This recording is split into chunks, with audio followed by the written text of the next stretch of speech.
नमस्कार, बहुत स्वागत है आप सभी का हमारी खास पेशकश भाग्यफल में और मैं हूं आपके साथ अंकुश श्रीवास्तव।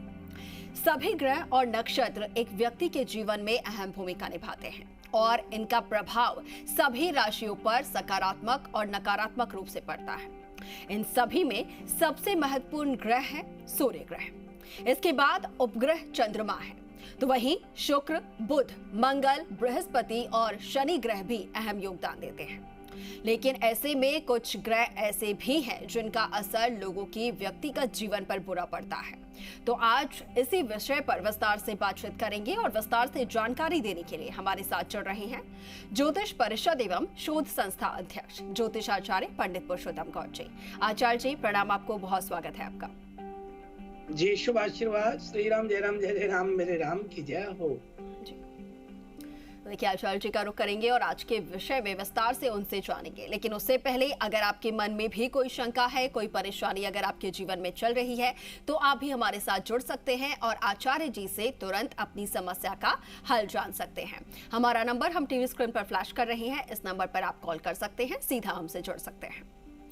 0120715378 012071532826।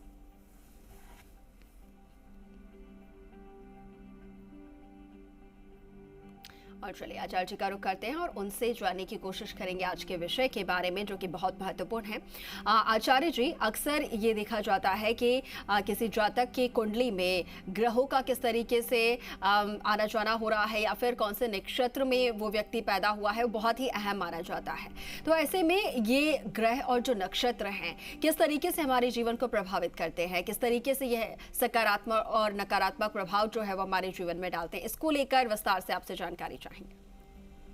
देखिए अंकुर जी, ज्योतिष विज्ञान के अनुसार ब्रह्मांड में विचरण कर रहे खगोलीय पिंड का प्रभाव प्रकृति और पृथ्वी पर यहाँ रहने वाले सभी जीवों पर पड़ता है।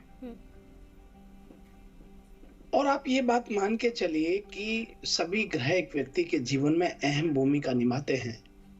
इनका प्रभाव सभी राशियों पर भी सकारात्मक नकारात्मक होता है। और ये बात सही है कि इस ग्रह का जो प्रभाव है वो व्यक्ति को गोचर से, ग्रहों के उदय से, ग्रहों के अस्त होने से किस प्रकार से प्रभाव होता है, ये विषय आपने आज रखा है जी। मैं समझता हूं कि बड़ा महत्वपूर्ण विषय है। ग्रह गोचर क्या होते हैं? ग्रह गोचर कई लोगों के मन में ये प्रश्न रहता है, जो अज्ञानतावश नहीं, एक जानकारी के लिए वो अपने जीवन में एक अपना अनुभव के लिए, अपने ज्ञान को बढ़ाने के लिए ये प्रसंग करते हैं, तो कोई गलत बात नहीं है। ज्योतिष शास्त्र में गोचर को बहुत महत्वपूर्ण मानते हैं और गोचर को दूसरी भाषा में कहें तो राशि परिवर्तन कहते हैं। ग्रह जो राशि परिवर्तन करते हैं इसको गोचर कहते हैं जी। जब एक ग्रह एक राशि से दूसरी राशि में प्रवेश करते हैं तो उसे गोचर कहते हैं, फिर यह राशि परिवर्तन कहते हैं। ज्योतिष शास्त्र में 9 ग्रहों का वर्णन किया गया है और वो 9 ग्रह हैं सूर्य, चंद्रमा, मंगल, बुध, गुरु, शुक्र, शनि, राहु, केतु। ये सभी ग्रह निश्चित अवधि के बाद एक राशि परिवर्तन कर लेते हैं जी। जिसका प्रभाव सभी राशियों के स्वास्थ्य, आर्थिक स्थिति पर, कार्यक्षेत्र पर, अन्य चीजों पर प्रभाव पड़ता है। और सभी को हम बता देना चाहते हैं कि सूर्य 1 माह के लिए राशि परिवर्तन करता है।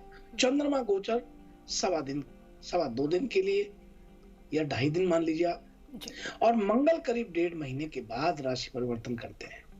वही एक राशि से दूसरी राशि में जाने के लिए बुध 14 दिन और देव गुरु बृहस्पति 1 साल का समय लेते हैं या 13 महीने का समय लेते हैं। शुक्र ग्रह को राशि परिवर्तन में 23 दिन लगते हैं और शनि देव सबसे धीरे चलने वाले ग्रह 2.5 साल का समय लगता है जी। छाया ग्रह राहु केतु राशि परिवर्तन में 1.5 साल लगाते हैं। तो ग्रहों का, अब ये तो है ग्रहों की अवधि, अब ग्रहों का उदय और अस्त होना क्या है जी।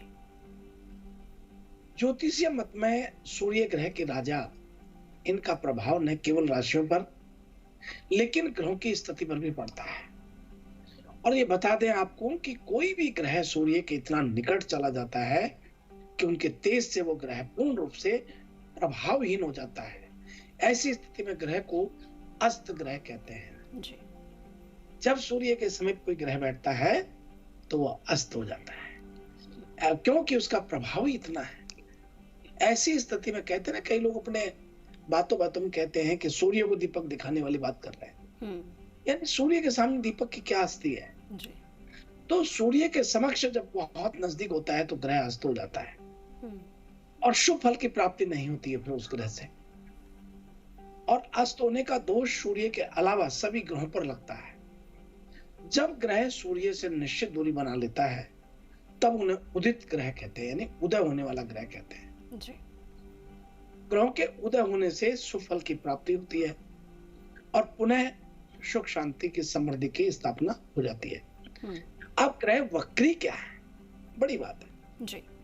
अधिकांश समय में सभी ग्रह सामान्य दिशा में विचरण करते हैं, लेकिन जब कोई ग्रह अपनी दिशा से विपरीत यानी उल्टी दिशा में चलने लगे तो इसे हम वक्री कहते हैं। इसे हम वक्री कहते हैं। और सूर्य और चंद्रमा के बजाय अन्य सभी ग्रह वक्री होते हैं। एक सूर्य और चंद्रमा कभी वक्री नहीं होते हैं, बाकी सभी ग्रह वक्री होते हैं और राहु केतु हर समय वक्री चाल चलते हैं। जी। आचार्य जी, यहाँ पर एक सवाल मैं आपसे जानना चाहूंगी। जैसा कि आपने बताया सूर्य और एक और कौन सा ग्रह आपने बताया है, सूर्य और चंद्रमा, ये वक्री नहीं होते हैं। तो इसका मतलब ये है कि क्या सूर्य और चंद्रमा ग्रह का दुष्प्रभाव कभी किसी व्यक्ति पर नहीं पड़ता, क्या ऐसा? लेकिन मैंने अभी थोड़ी देर पहले बताया कि वहां अस्त कैसे हो रहे हैं, क्योंकि सूर्य के नजदीक कौन सा ग्रह आ गया तो अस्त हो जाता है। फिर सूर्य का प्रभाव भी कम हो जाता है। जैसे सूर्य के साथ बुध बैठ गया, अब बुधादित्य योग राजयोग बनता है, लेकिन सूर्य के नजदीक डिग्री पे बैठ गया है तो वो अस्त हो गया। तो वो एक तरीके से बुधादित्य योग का प्रभाव ही नहीं रहा। तो वही बात कर रहा हूं मैं कि राहु केतु छाया ग्रह है, ये वक्री ही चाल चलते हैं और जिसके वजह से इन्हें छाया ग्रह भी कहते हैं, पाप ग्रह भी कहते हैं। और ग्रहों के वक्री होने से सभी राशियों के भविष्य फल में बदलाव हो जाता है, इससे वक्री। और मार्गी कहते हैं जो आगे चलते हैं। तो ये ग्रहों की स्थिति है जो अलग अलग तरीके से आज सब दर्शकों को हमने बताना उचित समझा। और इसलिए उचित समझा कि उनको ये तो सुनना है कि वक्री क्या होता है और गोचर क्या होती है, क्योंकि हम कई बार बोलते हैं, शायद हो सकता है दिमाग में ना बैठे, इसलिए हमने ये पूरा तरीके से विश्लेषण करके और एक आपके समक्ष बात रखी है। मैं समझता हूँ कि गंभीरता से लिया है, आप इसमें जरूर सफल होंगे। बिल्कुल बिल्कुल बिल्कुल आचार्य जी। इसके साथ ही मैं आपसे जानना चाहूंगी आचार्य जी कि जब इन ग्रहों का कोई भी ग्रह हो, अगर आपकी कुंडली में उन ग्रहों का दुष्प्रभाव देखने को मिल रहा है या कमजोर अगर दिख रहे हैं, तो ऐसे में क्या कुछ उपाय जो है वो किए जा सकते हैं? व्यक्ति जो है वो क्या ऐसे उपाय करे ताकि जो भी ग्रह उनके कुंडली में कमजोर पड़ रहे हैं उन्हें मजबूत किया जा सके? देखिए, प्रसंग बहुत अच्छा है, महत्वपूर्ण प्रश्न है, लेकिन एक बात मैं जरूर बता देना चाहता हूँ कि ग्रह जब कमजोर होते हैं तो उन्हें एक तरीके से एक उपाय से पार नहीं पड़ती है। मान लो जैसे बुध और मंगल की युति हो गई, एक उदाहरण तौर पर दे रहा हूँ। तो बुध गुरु का साथ आते हैं, बुध और गुरु एक साथ आते हैं तो जीवन में नई चीजें जल्द आदमी सीखता है। और बिना वजह नए झगड़े विवादों में यदि उलझ रहा है तो बृहस्पति की उपस्थिति आपके जीवन में आध्यात्मिक और उच्च ज्ञान को विकसित करने में मदद कर रही है।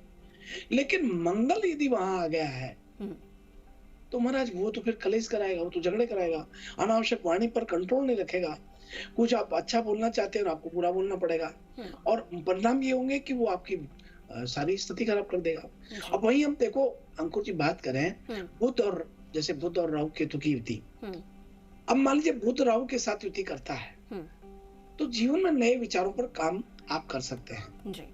बुध का विकास हो सकता है, अपने पसंदीदा विषय पर वाद विवाद का मौका आपको मिल सकता है जिसे आप बेहद पसंद करेंगे। बुध केतु के साथ एक ही स्थान पर यदि बैठा हुआ राहु केतु तो मान लीजिए फिर वो आपका शोधकर्ता के रूप में आप कैरियर बना पाएंगे और आधुनिक तकनीकों के लिए आप बहुत सारी जानकारी एकत्र करने का आप व्यवहार करेंगे और उसके परिणाम भी अच्छे मिलेंगे। जी। तो अलग अलग ग्रह की स्थिति होती है, क्योंकि जैसे मान लीजिए कुंडली के 12 भाव में बुध की स्थिति की बात करें हम, जी। जैसे बुध ग्रह की बात करें, क्योंकि बुध ग्रह में राजकुमार है। कन्या राशि के छठे भाव में होने पर बुध सकारात्मक परिणाम देते हैं। बुध का सबसे पहला घर और दूसरा, चौथा, पांचवें, सातवें में होना समान परिणाम देता है। यदि बुध तीसरे, आठवें, नौवें, 10वें, 11वें और 12वें भाव में बैठा हुआ है तो प्रतिकूल परिणाम मिल सकते हैं। जी। बुध की विभिन्न भाव में स्थिति अलग अलग बन जाती है। इसलिए मैं आपको बता देना चाहता हूँ कि ये सभी चीजें जो है ये बड़ी समझने की, हाँ, बड़ी समझने की और बड़ी गंभीरता से, बड़े संवेदनशीलता से इसमें, ये समुद्र है जी, इसमें कितने गोते लगाओ, जितना गोते लगाओ उतना आप तैरना सीखोगे। जी बिल्कुल। चलिए ठीक है आचार्य जी, हमारे साथ दर्शक भी जुड़ रहे हैं, उनका भी रुख कर लेते हैं। बहुत स्वागत है, बताइए क्या जानना चाह रहे हैं आप। हेलो जी। नमस्कार सुरेंद्र जी, स्वागत है आपका। आपने पहचान लिया, आपको नमस्कार जी। आचार्य जी, आपके चरणों में मेरा सत नमस्कार है जय, आपको शुभ आशीर्वाद। श्री राम, जय राम, जय राम, मेरे राम की जय हो। मेरा जन्म 8 जुलाई 1954 सुबह 6 बजे का समय है और जन्म स्थान है रतनगढ़ है। तो मैं ये है कि आज से 40-41 साल पहले बालाजी के मंदिर था चूरू के पास, नेपालसर है, तो वहाँ के गुरुदेव ने मेरे को गले के अंदर बालाजी की कोई चीज पहनाई थी। वो मेरे को पता नहीं क्या है, लेकिन वो आज तक है और मेरे गुरुदेव भी हैं। तो मैं संडे को भी जाके, तो वो क्या हो सकती है, हो सकती नहीं, उसके बारे में कोई बताएं क्या, उसकी गति तेज हो, उसका मंत्र हो, क्या हो। देखिए, नकारात्मक शक्तियों के प्रभाव को कम करने के प्रयत्न में ये पहनाई गई है, और चूंकि आपका परिवार भगवान की कृपा से बड़ा है और एक समय ऐसा था आपके साथ जिसमें आप बहुत वाणी पर कंट्रोल रखते हुए अपने परिवार को लेके चल रहे थे और परिवार के लिए बड़ा संघर्ष कर रहे थे, ऐसी स्थिति में आपकी सभी ग्रहों की स्थिति को प्रबल करने के लिए तर्क संगत स्थिति में आपको गुरुदेव ने एक जड़ी पहनाई है, एक जड़ पहनाई है, और ये बड़ी प्रभावशाली है। ये आपको बहुत बौद्धिक रूप से धनी और कुशल अच्छा वक्ता के रूप में आपका व्यक्तित्व को निखारती है। इसलिए गुरु का दिया हुआ प्रसाद होता है, इसे आप ग्रहण करके जीवन में रहें। आपको सभी प्रकार से बहुत मंगल शुभकामनाएं। जी बिल्कुल। और भी कॉलर्स हमारे साथ हैं आचार्य जी, उनका भी रुख करेंगे। बहुत स्वागत है, बताइए क्या जानना चाह रहे हैं आप। हेलो जी, स्वागत है आपका। हेलो, हाँ जी, बताइए क्या जानना चाह रहे हैं। मेरा नाम जितेंद्र सिंह पवार है जी। हेलो, हाँ जी, आप आवाज आ रही है आपकी, सवाल हाँ जी, मैं ये पूछना चाहता था पंडित जी से कि मेरे घर के अंदर शनिदेव की स्थापना हो चुकी है, वो स्थापना सही है या गलत है, ये पूछना चाहता था मैं। आपका बहुत स्वागत है हमारे भागफल कार्यक्रम में, और आपने बड़ी अच्छी बात कही है कि घर में स्थापना शनि की हो सकती है क्या। तो देखिए, बहुत स्पष्ट बात है, आप इसको गौर से, गंभीरता से लें। आपके घर में शनि जी की प्रतिमा नहीं रखने की सलाह मैं आपको दे रहा हूँ, क्योंकि शनि की दृष्टि ठीक नहीं मानी जाती है। और आपको बहुत स्पष्ट कर देना चाहता हूं मैं, शनि से तो हम हमारा आंख भी नहीं मिलाते हैं, आइकॉन भी हम उससे आई कांटेक्ट भी नहीं करते हैं। देवी देवताओं में शनि देव की दृष्टि को सबसे कठोर मानते हैं, और शनि की मूर्ति घर मंदिर में रखना ही शुभ है, घर में रखना ठीक नहीं है। घर के मंदिर भवन में विभिन्न देवी देवताओं की मूर्तियां, तस्वीरें रख सकते हैं, लेकिन भगवान की मूर्ति भी रख सकते हैं, लेकिन कृपा करके आपको सलाह देते हैं कि शनि की मूर्ति आप न रखें तो ठीक रहेगा। और एक उदाहरण के तौर पे मैं आपको बताना चाहता हूं, आप गंभीरता से इस बात को सुने। मेरे घर के पास ही मेन रोड पर एक व्यक्ति ने आज से करीब 25-27 साल पहले एक घर में ही बाहर कमरा बना करके और शनि की मूर्ति की स्थापना की। उनको मैंने मना भी किया, और परिणाम ये हुआ कि जैसे मूर्ति स्थापना हुई उसके 12 महीने के अंदर उनकी धर्मपत्नी मर गई। फिर उनके बाद में उनका एक लड़का चला गया, और कुल मिलाकर के वो बाबा जी बन के बैठ गया उस मंदिर में। तो इसलिए मैं आपसे हाथ जोड़ के कहूंगा कि वैसे आपके विचार है, आप कुछ भी करें, लेकिन चूंकि आप हमारे दर्शक के रूप में आपने कॉल किया है, इसलिए शनि की दृष्टि ठीक नहीं होती। और बाकी आपका क्या ख्याल है वो आप सबने, आपको बड़ी मंगल शुभकामनाएं। जी बिल्कुल। दर्शक लगातार हमारे साथ जुड़ रहे हैं आचार्य जी, बहुत स्वागत है। आप सवाल कर सकते हैं अपना आचार्य जी से।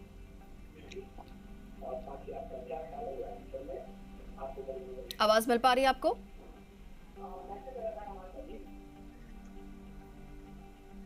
आपको आवाज मिल पा रही है? चलिए तो कॉल डिस्कनेक्ट हो गया है। और भी दर्शक हमारे साथ जुड़ रहे हैं आचार्य, उनका भी रुख कर लेंगे। बहुत स्वागत। हाँ जी, हाँ जी, नमस्कार, स्वागत है आपका। हाँ, मैं राजन बोल रही हूँ। जी स्वागत है, बताइए क्या जानना है आपको? प्लीज टीवी का वॉल्यूम म्यूट कर दीजिए। पूछा था, मैंने पहले सौरभ के लिए पूछा था, पंडित जी ने बताया था 47 दिन के लिए करने के लिए। जी आवाज कम करो। जी सवाल कीजिए आप अपना। हाँ, तो समय तो वो मैं समय तो सौरभ की डेट ऑफ बर्थ है 26 सितंबर 2002। जी जन्म स्थान समय बताइए। जन्म स्थान जयपुर है, जयपुर राजस्थान। समय का पता नहीं है मैडम। ठीक है, तो क्या जानना इन्होंने चाह रहे बताया था अब इनके मंगल दोष के लिए 47 दिन बताया हनुमान जी का, वो कर भी रहा है, हैं? पर मैडम समय से नहीं कर रहा है वो। जी आचार्य जी। देखिए बहन जी रजनी, आपको बहुत स्वागत है। आपके संतान 2 सौरभ 2 भाई होने चाहिए। मंगल की महादशा है, शुक्र का अंतर है, राहु का प्रतंत्र है, और समय पे वो नहीं कर रहा, तो इसका मतलब माता पिता की कमजोरी है। कोई बच्चा काम समय पर ना करे तो उसकी लाइबिलिटीज, रिस्पॉन्सिबिलिटीज, जिम्मेदारियां माँ बाप की होती है। माँ बाप अपने बच्चों से नहीं करा सके तो फिर अब हम तो टीवी के माध्यम से ही कह सकते हैं, आपका घर भी नहीं जानते, नहीं तो मैं आकर के करवा देता। मैं पूजा उसको सुबह आज जल्दी आके उसको खड़ा भी करता और फिर उससे पूजा भी करवा देते। पर चूंकि मैं जानता नहीं हूँ, इसलिए मैं आपको यही निवेदन करूंगा, ये तो हंसने की बात है, कि आप उनसे खुद जो है अपनी जिम्मेदारी समझते हुए पूजा टाइम पे कराएं, तभी उसका फल प्राप्त होगा। बड़ी शुभकामनाएं। जी बिल्कुल। और भी कॉलर्स हमारे साथ लगातार जुड़ रहे हैं आचार्य जी, बहुत स्वागत है, बताइए क्या जानना चाह रहे हैं आप?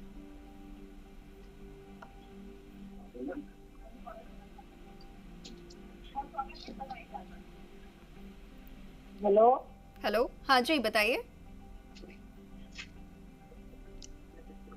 आवाज मिल रही है आपको?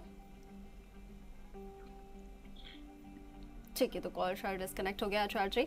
चलिए आचार्य जी, राशियों की तरफ रुख कर लेते हैं, दर्शकों को बता देते हैं आज का उनका दिन कैसा रहने वाला है। तो आइए हम सबसे प्रथम बात कर रहे हैं मेष राशि से।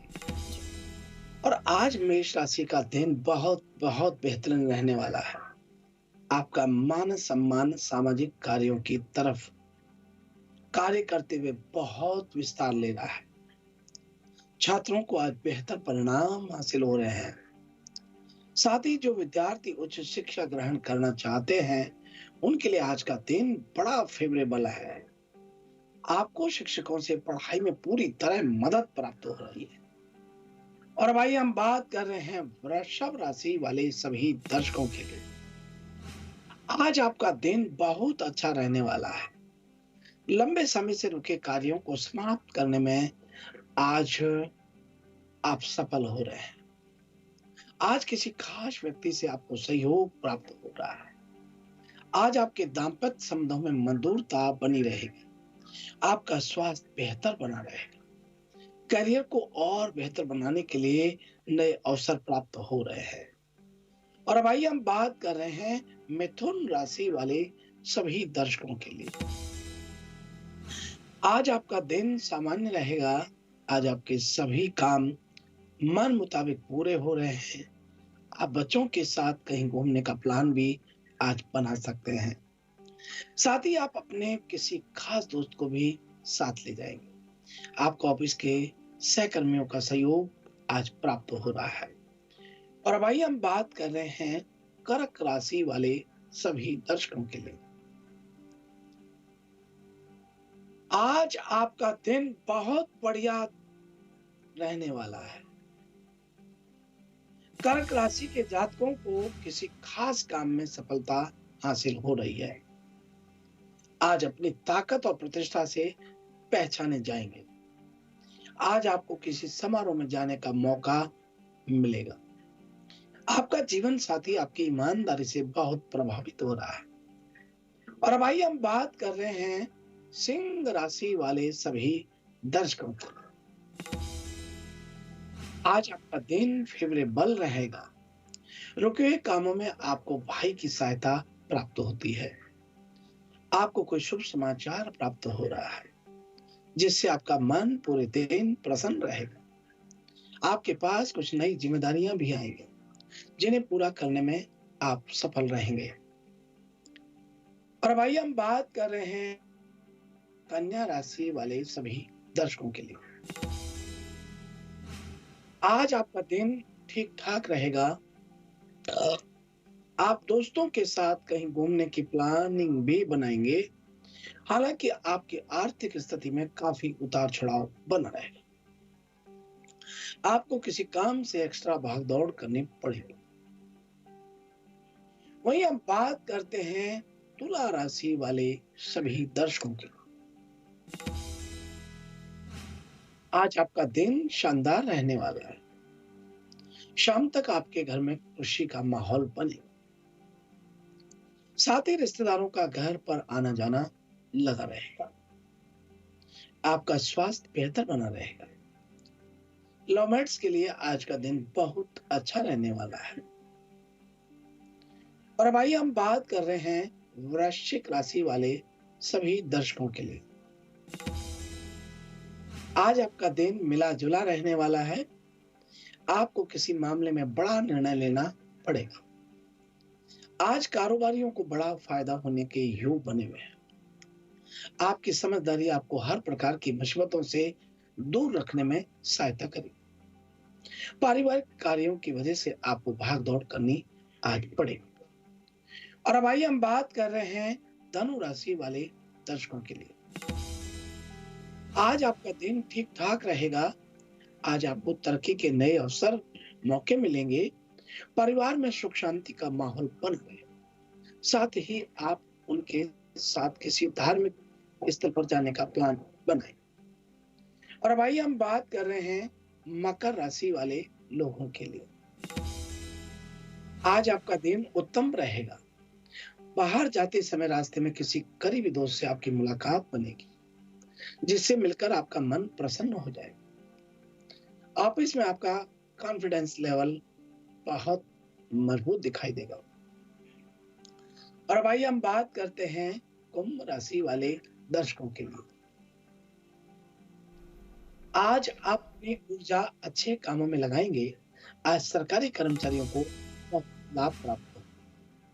शैक्षणिक संस्थान से जुड़े लोगों के लिए आज का दिन बहुत बेहतर रहने वाला है। जीवन साथी के साथ चल रही समस्याएं आज समाप्त होती हैं। और अब आइए हम बात कर रहे हैं मीन राशि वाले सभी दर्शकों।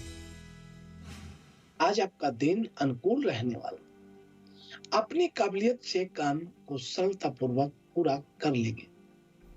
व्यापारिक धन लाभ में इजाफा होगा। दाम्पत्य जीवन में आपसी सामंजस्य उत्तम बना रहेगा। स्वास्थ्य के मामले में आप ऊर्जावान महसूस करेंगे। करियर में आगे बढ़ने के कोई अच्छा मौका प्राप्त हो रहा है। नए लोगों से मुलाकात आपके भविष्य के लिए लाभदायक सिद्ध होती है। आपके अंदर आत्मविश्वास की अधिकता रहेगी। उच्च अधिकारियों से आज आपको सम्मान प्राप्त होगा। इस प्रकार से यह है आज का हमारा अपना राशिफल। बिल्कुल आचार्य जी, आज का राशिफल आपने बता दिया है। साथ के साथ आज का पंचांग भी बता दीजिए और क्या कुछ एक टिप जो है, जो उपाय है हमारे दर्शक कर सकते हैं ताकि उनका दिन शुभ हो। देखिए, बड़ी अच्छी बात है, ये बहुत सही बात है।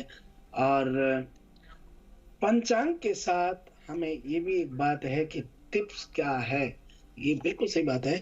आज के पंचांग की बात करें तो देखिए, गुरुवार है और वहीं गुरुवार का दिन कहीं भी किसी भी काम से जब घर से बाहर जाते हैं तो विशेष तौर पर दही और चीनी यानी शक्कर मिलाकर के खाना चाहिए। वही बात करें अधिक मास है और गुरुवार का दिन है, कृष्ण पक्ष की 10वीं तिथि है, रोहिणी नक्षत्र है, ध्रुव योग संयोग रहे और दिन भर के शुभ मुहूर्त की बात करें तो 11:59 से 12:52 के मिनट के बीच में अभिजीत मुहूर्त रहेगा और राहु काल की बात करें तो 1:30 बजे से 3 बजे तक रहेगा। चंद्रमा आज वृष राशि में रहेगा और इसी के साथ आप सभी का दिन मंगलमय रहे। जी बिल्कुल बिल्कुल, बहुत धन्यवाद आचार्य जी आपका हमारे साथ जुड़ने के लिए और तमाम जो उपाय आपने बताए हमारे दर्शकों के लिए उसके लिए भी आपका बहुत धन्यवाद। शुभ प्रभात, शुभ आशीर्वाद, श्री राम जय राम मेरे राम की जय हो। इसी के साथ फिलहाल के लिए भाग्यफल में इतना ही, लेकिन आप बने रहें जी राजस्थान के साथ। नमस्कार।